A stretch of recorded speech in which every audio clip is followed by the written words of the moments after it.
A lot of Skyrim fans like to debate what is the canon ending to Skyrim's Civil War questline, the Stormcloaks or the Imperials.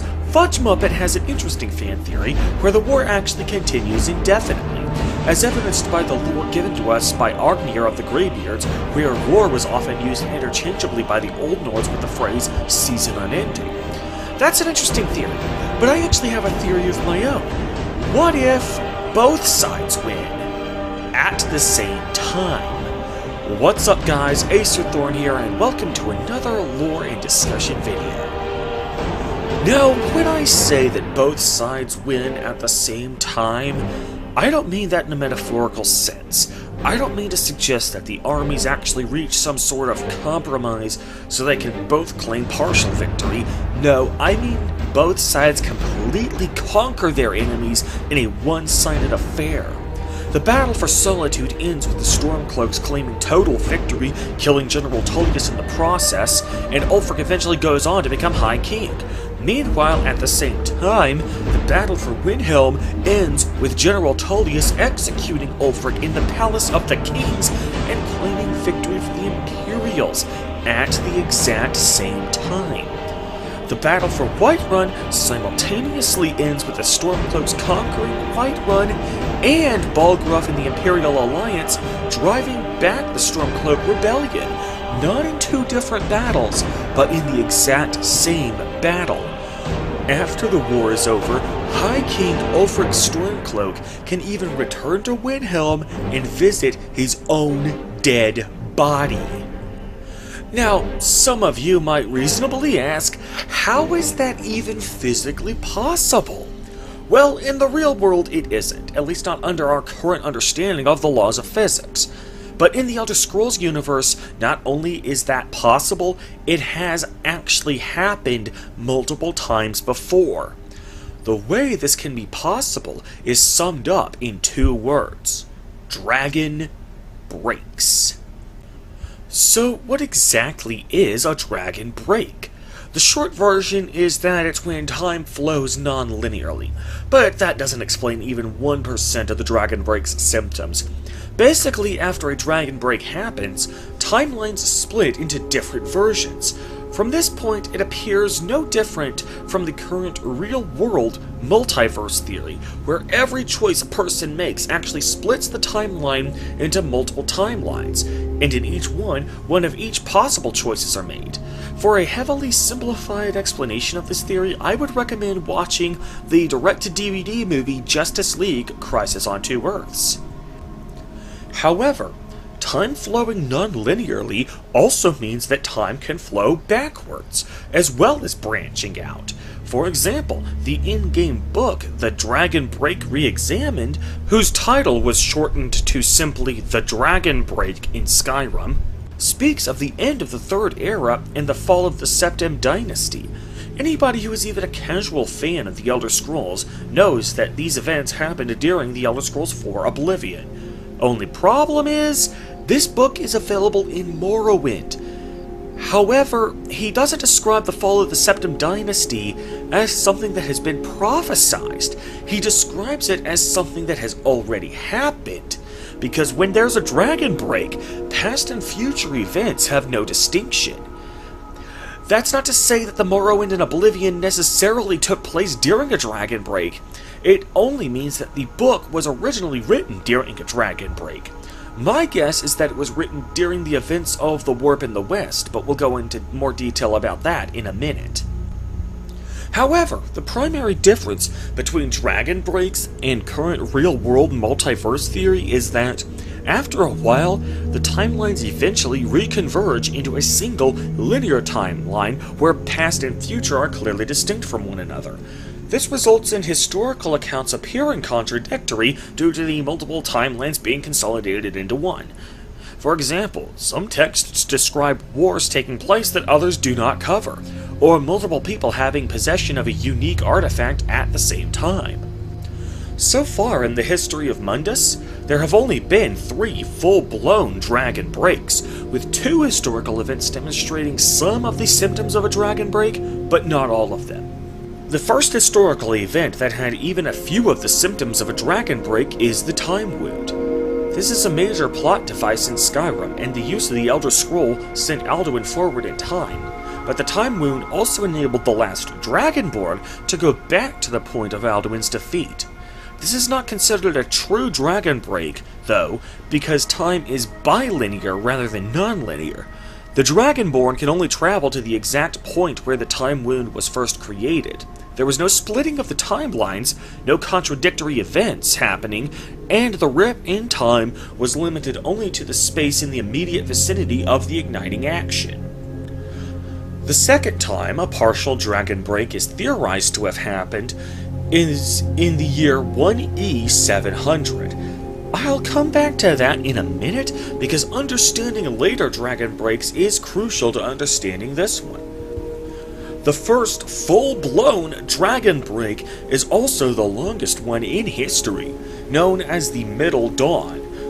A religious cult known as the Marikari Selectives were oblivion bent on proving that the elven god Ariel, whose namesake bow was a powerful artifact in every game in the main series except Oblivion, was actually a different god than the human god Akatosh. Now, spoiler alert, but they are indeed the same god, just with different names. However, the Marikari Selectives did not believe that, and so they set out to prove that they were two different gods. When their repeated efforts to prove this ultimately ended in futility, they instead opted to make their version of events true by forcibly exorcising Ariel from Akatosh, kind of like how Kami and Piccolo separated in Dragon Ball, except that it was done forcibly by third parties.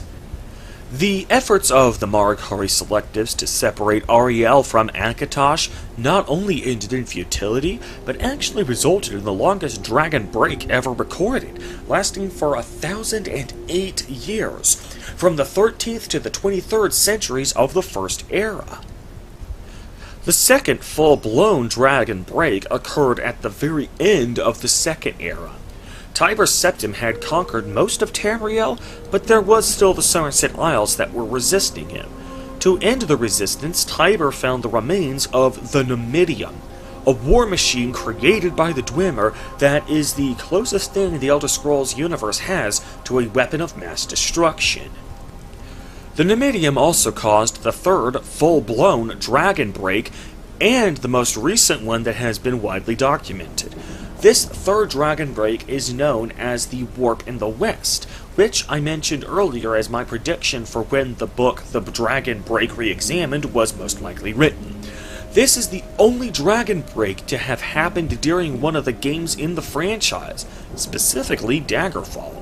The Dragon Break lasted only 2 days, but during those 2 days, 7 parties actually got their hands on the Totem of Tiber Septim, which is essentially a remote control that allows its wielder to control Numidium, all at the same time.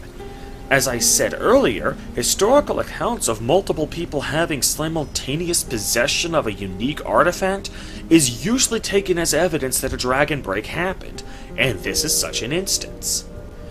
It is at this point I will circle back to the second partial Dragon Break that may have occurred in 1E 700. There are only 3 recorded times when the Numidium was ever known to have been activated. The second and third activations are the ones that I just described, but the first activation is when the Dwemer first built it.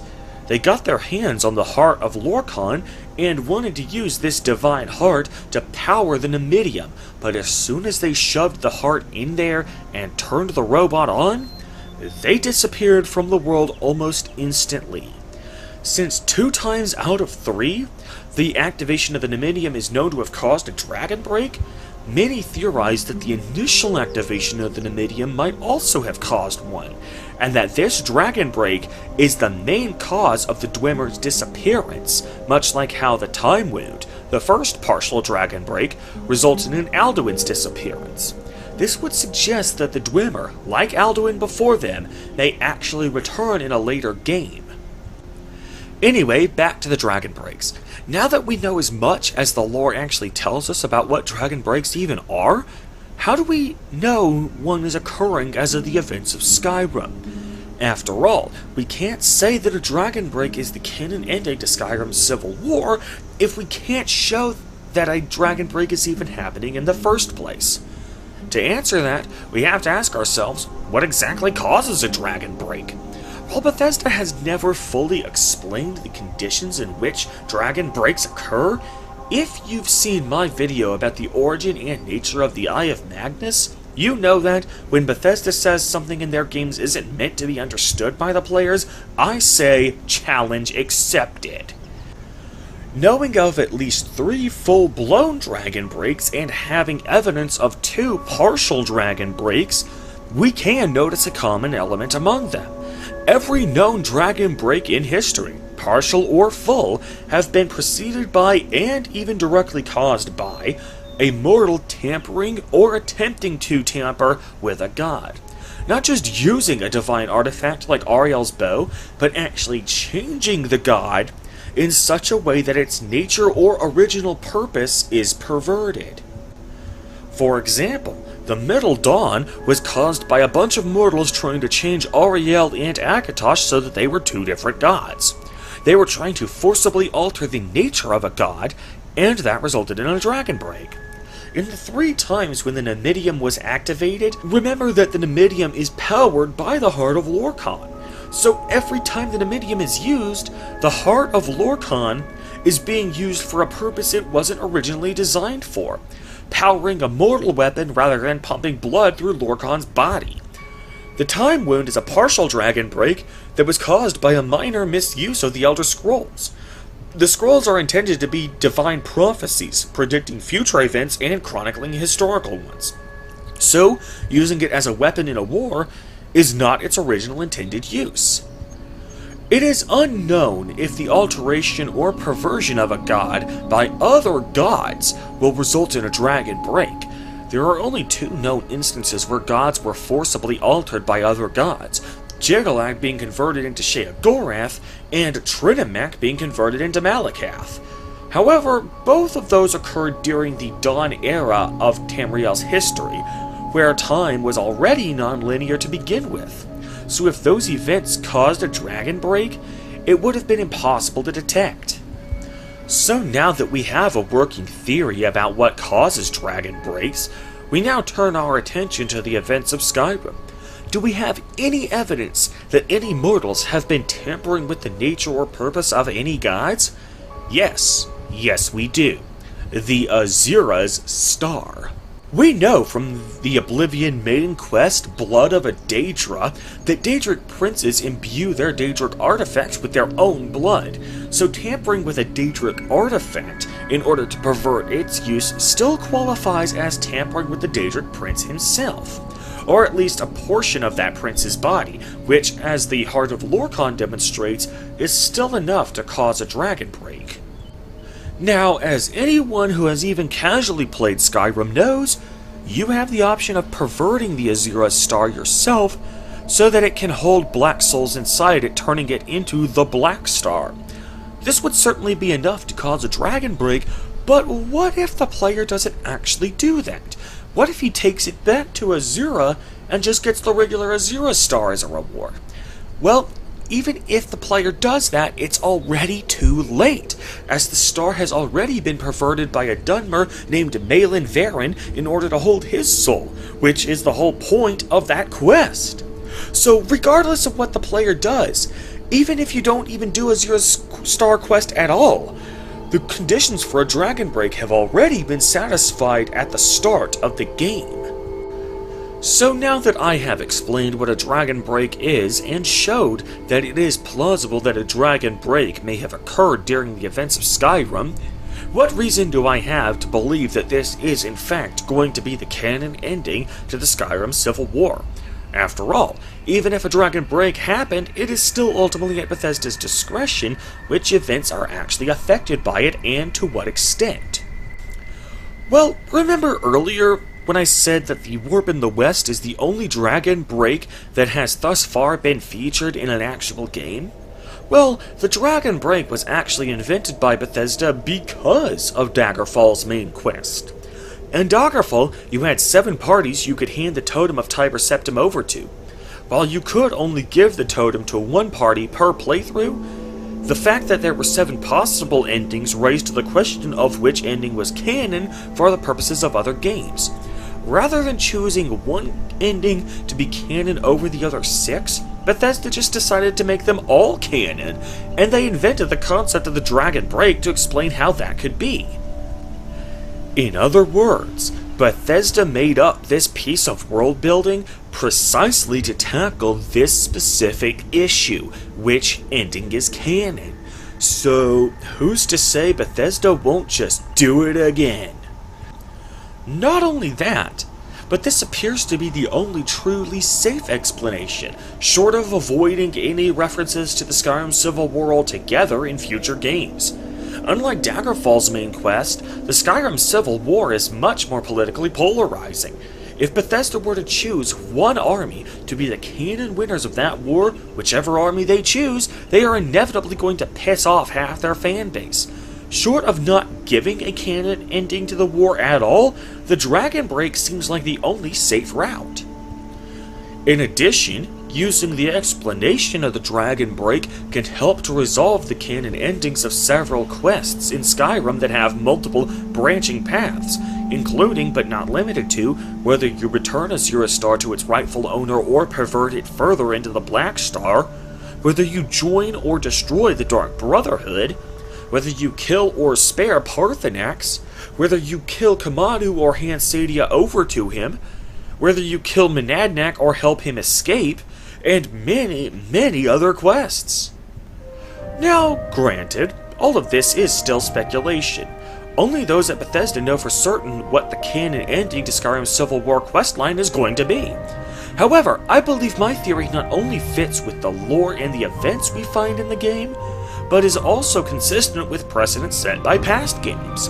Even if this ultimately ends up not being the canon ending to the war, hopefully I taught you guys something new about Elder Scrolls lore that only the most hardcore of lore buffs would otherwise have known about. And maybe you can even accept my working theory about how dragon breaks are caused by mortal tampering with gods. Unless Elder Scrolls 6 gives us some new information that contradicts that theory. And that will do it for today's video. If you guys enjoyed this video, be sure to give it a thumbs up and share it with your friends. Also, be sure to subscribe for more in-depth analysis of your favorite video games. And please check out some of my Let's Plays on this channel, where I take a more lighthearted approach to these games and just have a good time. In the meantime, however, I am Acer Thor, and I will see you guys later.